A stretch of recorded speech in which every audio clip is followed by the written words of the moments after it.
Hello everyone, পাথরকুচি 2.0 YouTube চ্যানেলে আপনাদের সকলকে স্বাগতম জানাচ্ছি।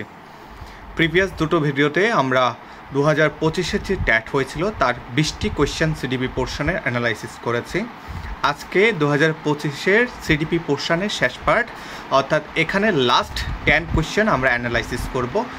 গত ডেটে আমাদের 20 নাম্বার কোয়েশ্চেন ছিল লাস্ট, আজকে 21 থেকে শুরু হবে। আমি জানি এই ভিডিওগুলোর ভিউজ এখন আসছে না, বাট যারা এখন দেখে নেবেন কিংবা পরবর্তী সময়ে যারা দেখবেন উইথ অপশন অ্যানালাইসিস, তাদের জন্য ভীষণ গুরুত্বপূর্ণ হয়ে উঠবে ভিডিওটি, এবং প্রত্যেকটা ডাটা আপনারা এখানে পেয়ে যাবেন, প্রত্যেকটা ইনফরমেশান অপশন রিলেটেড পেয়ে যাবেন। 21 নাম্বার কোয়েশ্চেনটা আমরা একবার লক্ষ্য করি। নিচের কোনটি সমস্যা সমাধানের জন্য পরিকল্পিত পদ্ধতি নয়? কিওয়ার্ডস হচ্ছে নয়।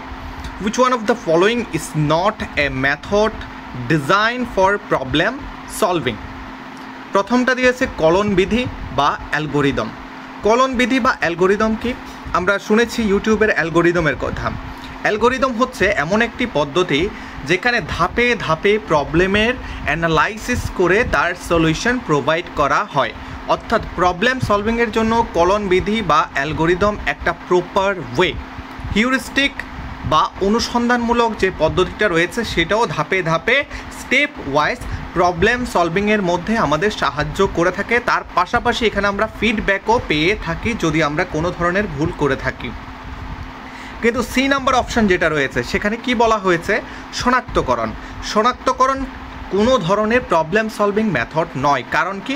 শনাক্তকরণের মাধ্যমে আমরা শুধুমাত্র প্রবলেমটাকে ফাইন্ড আউট করে থাকি, এখানে কোনো সলিউশন প্রোভাইড করা হয়ে থাকে না। এখানে সমাধানের কথা বলা হয়েছে। সমস্যা ফাইন্ড করা বা সমস্যাকে খোঁজা আমাদের সমাধানের পদ্ধতি নয়। সেটাকে সমাধান করতে হলে আমাদের হিউরিস্টিক পদ্ধতি, ডিসকভারি মেথড বা বিভিন্ন পদ্ধতি যেগুলো সমস্যার সমাধানের সঙ্গে রিলেটেড সেগুলোকে আমরা অ্যাপ্লাই করব।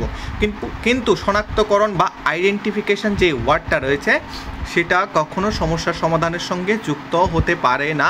20 নাম্বার তাহলে হয়ে যাচ্ছে identification method is not a method designed for problem solving. 20 নাম্বারের পর আমরা চলে যাচ্ছি 22 নাম্বার কোয়েশ্চেন। 22 নাম্বার কোয়েশ্চেনে কী বলা হয়েছে? প্রেষণার আত্মপ্রকাশমূলক তথ্য বা সেলফ অ্যাকচুয়ালাইজেশন গঠন করেছিলেন কে? Self actualization theory of motivation was developed by H.A. Carroll. আচ্ছা, ক্যারলের কথা বলে রাখি, ক্যারল ক্লাসরুম ম্যানেজমেন্টের একটি দারুণ মডেল দিয়েছেন। ট্যাট 1 যারা রয়েছে তাদের জন্য ক্যারল ভীষণ গুরুত্বপূর্ণ একজন মনোবিদ। এম ব্রাউনও সরাসরি আমাদের প্রেষণার আত্মপ্রকাশমূলক তথ্য বা যে কোনো প্রেষণার তথ্যের সঙ্গে যুক্ত নয়। এম ব্রাউন অ্যাবনর্মাল বা ডিসঅ্যাসোসিয়েশন যে চিলড্রেনগুলো রয়েছে তাদের উপর পরীক্ষা নিরীক্ষা করেছেন।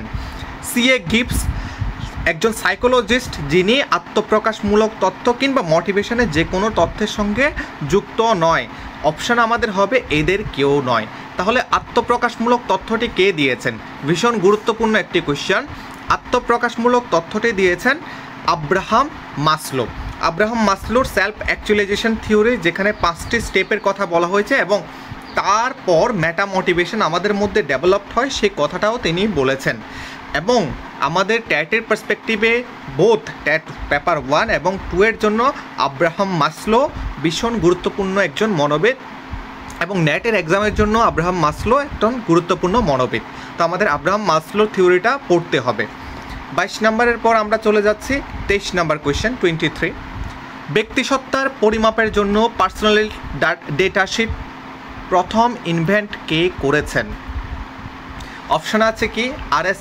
উইডওয়ার্থ, G.W. আলপোর্ট, মার্টন প্রিন্স, তার সঙ্গে নান অফ দি অ্যাবভ। প্রথম পার্সোনালিটি ডেটা ইনভেন্টরি যিনি আবিষ্কার করেছেন তিনি হচ্ছেন R.S. উডওয়ার্থ। একদম প্রথমবারের মতো পার্সোনালিটি ডাটা ইনভেন্টরি তিনি 1917। আমরা জানি আমাদের যে ফার্স্ট ওয়ার্ল্ড ওয়ার হয়েছিল 1914 থেকে 1918-র মধ্যে, সে 1917-তে উডওয়ার্থে যে সৈনিকরা রয়েছে তাদের যে পার্সোনালিটির ব্যাপারে পরীক্ষা নিরীক্ষা চালানোর জন্য বা তাদের মধ্যে কোন ধরনের প্রবলেম রয়েছে সেগুলো চালানোর জন্য উডওয়ার্থ পার্সোনাল ডেটা শিট নামে প্রথম যে ইনভেন্টরি রয়েছে সেটা আবিষ্কার করেছেন। যদি আপনাকে জিজ্ঞেস করে পার্সোনালিটির উপর প্রথম পরীক্ষা নিরীক্ষা কে করেছেন, তাহলে উডওয়ার্থের কথাই মনে রাখবেন। মানে পরীক্ষা করে একটা ডাটা শিট প্রোভাইড করেছেন। GW অ্যালপোর্টো পার্সোনালিটির ক্ষেত্রে একজন গুরুত্বপূর্ণ মনোবিদ, তিনিও পার্সোনালিটি ডেভেলপ করার ক্ষেত্রে ভীষণ গুরুত্বপূর্ণ অবদান রেখেছেন। তার তথ্যের উপর ভিত্তি করে বিভিন্ন মডেলও ক্রিয়েট করা হয়েছে। সুতরাং GW অ্যালপোর্ট এবং RS উডওয়ার্থ দুজনকে আমাদের পড়তে হবে। আর এখানে আমাদের আনসার হয়ে যাচ্ছে RS উডওয়ার্থ। 24 নাম্বার কোয়েশ্চেন, একটু ইন্টারেস্টিং কোয়েশ্চেন, ওয়ার্ডের উপর খেলেছে। ডিফারেন্সেস ইন ইনহেরিটেড ট্রেটস আর রিলেটেড টু অনর্জিত বৈশিষ্ট্য। অনর্জিত বৈশিষ্ট্য মানে কি? যেগুলো অর্জিত বৈশিষ্ট্য। অনর্জিত বৈশিষ্ট্যর পার্থক্য যার সঙ্গে সম্পর্কিত, দুঃখিত, অর্জিত বৈশিষ্ট্য নয়, যেগুলো অর্জন আমরা করিনি, এগুলো আমাদের হেরিডিটারি এসেছে, আমাদের মধ্যে সঞ্চারিত হয়েছে, অর্থাৎ পিতামাতা থেকে আমরা পেয়েছি। অনর্জিত বৈশিষ্ট্য মানে কি? যেগুলো আমরা অর্জন করিনি, অর্থাৎ আমরা পিতামাতা থেকে পেয়েছি। ইনহেরিটেড ট্রেটস, তাহলে সামাজিকভাবে বঞ্চিত শিশু, এটা কিন্তু সোসাইটি ডেভেলপ করেছে, সামাজিকভাবে বঞ্চিত শিশুদের সোসাইটি ডেভেলপ করেছে। দ্বিতীয় যে অপশানটা রয়েছে ব্যক্তিগত বৈষম্য, দেখুন আমাদের ব্যক্তিগত বৈষম্যের ক্ষেত্রে অর্থাৎ ইন্ডিভিজুয়াল ডিফারেন্সের ক্ষেত্রে একে তো পরিবেশ আমাদের সঙ্গে কাজ করে, তার পাশাপাশি আমাদের যে জিন রয়েছে বা বংশগতি রয়েছে সেটা আমাদের ব্যক্তিগত বৈষম্য ক্রিয়েট করার ক্ষেত্রে গুরুত্বপূর্ণ ভূমিকা রাখে। সুতরাং অনর্জিত বৈশিষ্ট্যের সঙ্গে সম্পর্কিত হবে ব্যক্তিগত বৈষম্যের ধারণা। সাংস্কৃতিকভাবে বঞ্চিত শিশু হবে না, কারণ সাংস্কৃতিকভাবে বঞ্চিত শিশু হবে অর্জিত বৈশিষ্ট্যের উদাহরণ, কারণ সংস্কৃত থেকে মানে সোসাইটি থেকে আমরা আমাদের যে কালচারগুলো রয়েছে সেগুলো অ্যাডপ্ট করে কিংবা পরবর্তী প্রজন্মে সেটা সঞ্চারিত হতে থাকে। সুতরাং আমাদের B option is the appropriate option. এবার চলে যাচ্ছে 25 নাম্বার অপশন কোশ্চেনে। 25 নাম্বারে কি বলেছে? প্যাভলভ কর্তৃক আবিষ্কৃত ক্লাসিক্যাল কন্ডিশনিং তথা প্রাচীন অনুবর্তনের শিখন সংক্রান্ত তথ্য কোনটি? জ্ঞানীয় ক্ষেত্র তথ্য, এসআর তথ্য যার সঙ্গে সশক্তিকরণ বা উৎসাহদান যুক্ত রয়েছে, এসআর তথ্য যার সঙ্গে সশক্তিকরণ বা উৎসাহদান যুক্ত নেই, উপরের কোনোটি নয়। ক্লাসিক্যাল কন্ডিশনিং, আচ্ছা এটা বলে রাখি, ক্লাসিক্যাল কন্ডিশনিং যখনই শুনবেন তখন প্যাভলভ বাবুর কথা মনে রাখবেন। তিনি ক্লাসিক্যাল কন্ডিশনিংয়ের থিওরি দিয়েছেন। সেটা অ্যাকচুয়ালি কিসের সঙ্গে যুক্ত? এটা কি কগনিটিভ ফিল্ড থিওরির সঙ্গে যুক্ত? মনে রাখবেন কগনিটিভ ফিল্ড থিওরি দিয়েছে কার্ট লিউইন, KURT, কার্ট লিউইন, LEWIN। আমি হাত দিয়ে করছি, স্টাইলাসটা নেই। কার্ট লিউইন জ্ঞানীয় ক্ষেত্রতত্ত্ব বা শিখনের ফিল্ড থিওরি দিয়েছেন। এসআর তথ্য কি? এস হচ্ছে স্টিমুলাস, আর হচ্ছে রেসপন্স, অর্থাৎ দুটো সংবদ্ধকরণ বা বন্ধন একসঙ্গে রয়েছে, কিন্তু সেখানে রিইনফোর্সমেন্ট যুক্ত রয়েছে। বলে রাখি রিইনফোর্সমেন্টটা যুক্ত রয়েছে BF স্কিনারের যে তথ্য রয়েছে, অর্থাৎ যে আমাদের পজিটিভ রিইনফোর্সমেন্ট, নেগেটিভ রিইনফোর্সমেন্টের কথা বলা হয়েছে সেখানে রয়েছে। তো এখানে কোনো ধরনের সশক্তিকরণ বা উৎসাহদান যুক্ত ছিল না, এখানে শুধুমাত্র এসআর বন্ড ছিল, সেখানে কোনো সশক্তিকরণ বা উৎসাহদান যুক্ত ছিল না। সুতরাং আমাদের অপশান হয়ে যাচ্ছে সি, রাইট অপশান হবে আমাদের সি। প্যাভলভের জন্য রাইট অপশান হবে সি, যেখানে SR bond, stimulus response bond রয়েছে, যেখানে সশক্তিকরণ যুক্ত নেই। আচ্ছা, স্টিমুলাস রেসপন্স বন্ড কি? যেমন কথার কথা, একটা তেঁতুল দেখলে মুখে জল চলে আসে, তেঁতুলটা হচ্ছে আমাদের স্টিমুলাস অর্থাৎ উদ্দীপক, প্রতিক্রিয়া কি করছি? মুখে জল চলে আসছে, সেটা হচ্ছে আমাদের প্রতিক্রিয়া, সেই হচ্ছে আমাদের stimulus response bond. 26 number question, মনোবিদ EL থর্নডাইকের শিখন বিষয়ক তথ্য।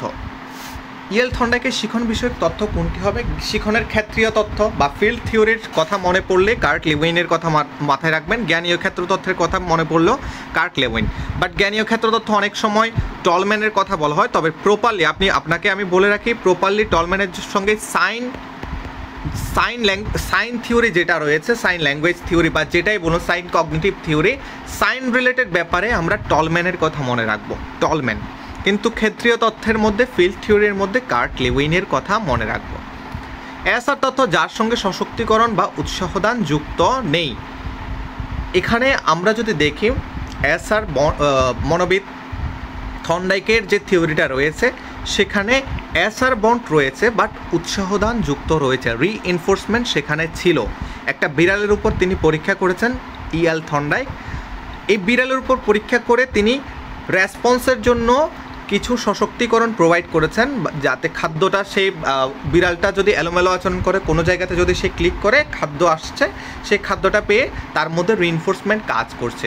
সুতরাং ইয়েল থর্নডাইকের যে থিওরিটা রয়েছে সেখানে সশক্তিকরণটা যুক্ত রয়েছে। উপরের কোনোটি নয় হবে আমাদের answer.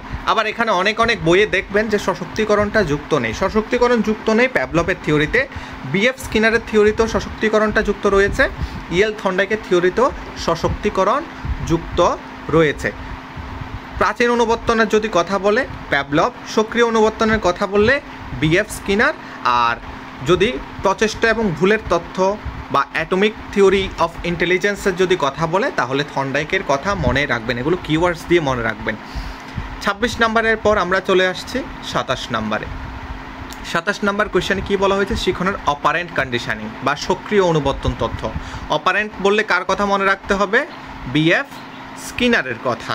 BF Skinner operant কন্ডিশনিংয়ের theory দিয়েছেন, তিনি পরীক্ষা করেছেন ইঁদুরের উপর এবং তার পাশাপাশি পায়রার উপর। জে.বি. ওয়াটসন প্রথম আচরণবাদী, তার তথ্যের উপর ভিত্তি করে বিভিন্ন আচরণবাদী তাদের তথ্য দিয়েছেন। প্রথম আচরণবাদীর যদি কথা বলা হয় তাহলে জে.বি. ওয়াটসনের কথা বলবেন। তার পাশাপাশি তিনি সর্বোচ্চ পরিবেশবাদী এবং প্রথম পরিবেশবাদী, যিনি বলেছেন যে পরিবেশের গুরুত্ব রয়েছে এবং এভাবে বলেছেন, আমাকে 1 ডজন শিশু দাও, আমি তাদেরকে যে পরিবেশটা দেবে বা যে কোনো পরিবেশে ওই পরিবেশের সঙ্গে মানিয়ে তাদেরকে মানুষ করে তুলব, সেখানে বংশগতির কোনো ভূমিকা নেই। জে.বি. ওয়াটসন সেখানেই গুরুত্বপূর্ণ। যদি ক্লাসিক্যাল কন্ডিশনিংয়ের কথা আসে তাহলে প্যাভলভ, যদি ক্লাসিক্যাল বিহেভিয়ারিজমের কথা আসে তাহলে যদি কথা আসে তাহলে জে.বি. ওয়াটসনের কথা আমাদের মনে রাখতে হবে।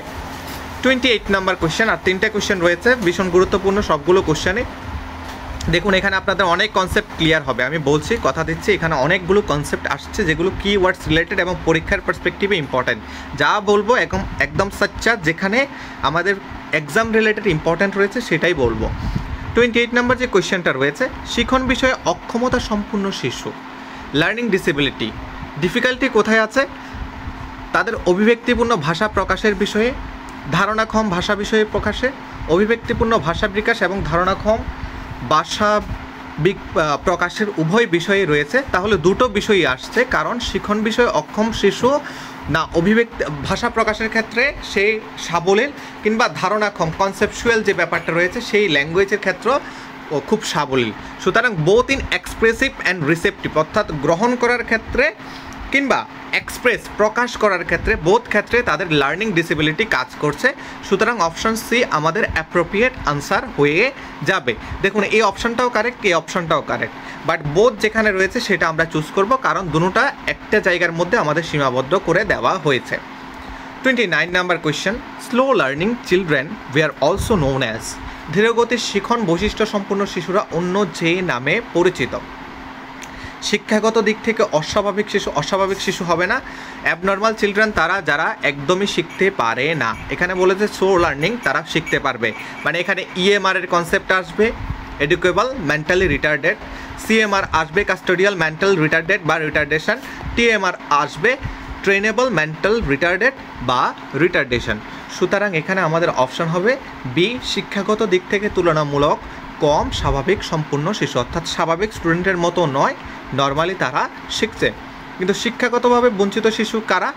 যারা আসলে শিক্ষার সুযোগই পাচ্ছে না, ডিপ্রাইভড চিলড্রেন, বা প্রতিকূল অঞ্চলে বা বিভিন্ন পাহাড়ি অঞ্চলে বা রুরাল এরিয়ার মধ্যে যারা পড়াশোনা করতে পারছে না, বা বস্তি এলাকাতে যারা পড়াশোনা করতে পারছে না, তারা শিক্ষাগতভাবে বঞ্চিত শিশুর মধ্যে আসবে, আর উপরে কোনোটি হবে না। তাহলে আমাদের অপশন হচ্ছে বি, অ্যাপ্রোপ্রিয়েট আনসার। 29 নম্বরের পর 30 নাম্বার এবং লাস্ট কোয়েশ্চেন, আমরা পুরো সিরিজ কমপ্লিট করেছি সিডিপির 2025-এর, যেটা 24-এ পরীক্ষার কথা ছিল, 25-এ হয়েছে। এরপর আমরা 2022-এরটাতে যাব। যৌন প্রক্সিমাল ডেভেলপমেন্ট বা বিকাশের নৈকট্য সীমা কে ধারণা দিয়েছেন ভাইগোটস্কি। লেভ ভাইগোটস্কি থিওরিটার মধ্যে ছিল সামাজিক নির্মিতিবাদের তথ্য জ্ঞানের উপর ভিত্তি করে। তিনি বলেছেন যে আমাদের জ্ঞানটা নির্মিত হয় সোসাইটির সঙ্গে মিথস্ক্রিয়ার ফলে, অর্থাৎ আমরা সোসাইটির সঙ্গে ক্রিয়া প্রতিক্রিয়া করি, কথাবার্তা বলি, তার মাধ্যমে আমাদের জ্ঞানের ফরমেশনটা হয়। কিন্তু পিয়াজে বলেছেন না, এরকম নয়, আগে আমরা নিজেরা নিজেদের জ্ঞান আবিষ্কার করি। তো পিয়াজে ভাইগোটস্কির সঙ্গে রিলেট করে পড়বেন, স্কিনার শিখনের তথ্যের সঙ্গে রিলেটেড। তো এখানে আমরা জ্ঞানী তথ্যের মধ্যে স্কিনারকে আনবো না। কোহলবার্গ দিয়েছেন নৈতিক বিকাশের তত্ত্ব, তিনি এ টাইপ এবং বি টাইপ পার্সোনালিটির কথা বলেছেন। এ টাইপের যে ব্যক্তিরা রয়েছে তারা আবেগ দিয়ে কন্ট্রোল হয়, বি টাইপের যারা ব্যক্তি রয়েছেন তারা বিবেক দিয়ে কন্ট্রোল হয়। একটা মিমও এসছে, তখন আমার বিবেক কাজ করছিল না, আবেগ কাজ করছিল। তো বি দিয়ে মনে রাখবেন বিবেক, আর এ দিয়ে মনে রাখবেন আবেগ। এবং তার পাশাপাশি তিনি তিনটা লেভেলের কথা বলেছেন, 6টা স্টেজের কথা বলেছেন। আর ভাইগোটস্কির ক্ষেত্রে আমাদের আরও মনে রাখতে হবে ZPDর কথা তো তিনি বলেছেন, ZADর কথা বলেছেন, জোন অফ অ্যাকচুয়াল ডেভেলপমেন্ট। তার পাশাপাশি ZPD ZADর কথা বলেছেন, এবং আরও একটা বলেছেন যেখানে কোনো ধরনের বিকাশ হয় না, zone beyond development, ZBD, zone beyond development, যেখানে কোনো ধরনের কারো সাহায্য পেলেও আমরা বিকাশ সাধন করতে পারি না। মানে এমন কিছু কাজ রয়েছে যেগুলো কারো সাহায্য পেয়েও আমরা করতে পারি না, সেগুলো ZBD। ZAD হচ্ছে আপনি যেই লেভেলটার মধ্যে আছেন, ZPD হচ্ছে যেই লেভেলটাতে আপনি যাবেন। যেমন কথার কথা বলে দিচ্ছি, যে 10টা কোয়েশ্চেন করেছি তার আগে আপনার লেভেল একরকম ছিল, তখন ছিল আপনার ZAD 10টা কোয়েশ্চেনের আগে। 10টা কোয়েশ্চেন কমপ্লিট করার পর আপনি ZPDতে পৌঁছেছেন, ZPD, zone of proximal development. আর ZBD, ধরুন আমার মতো সিঙ্গার যদি হয়, কখনো আমার পক্ষে গান করা সম্ভব নয়, যেটা মানে গান করলে হয়তো বা সবাই চলে যাবে, সেটা আমার ZBDর মধ্যে চলে আসবে, জোন বিয়ন্ড ডেভেলপমেন্ট। এর পরের যে ভিডিওটি আসবে সেটা 2022-এর CDP পোর্শন, এভাবে আমরা আনসার করব। আশা করি আপনাদের ভালো লেগেছে। Thank you so much for listening.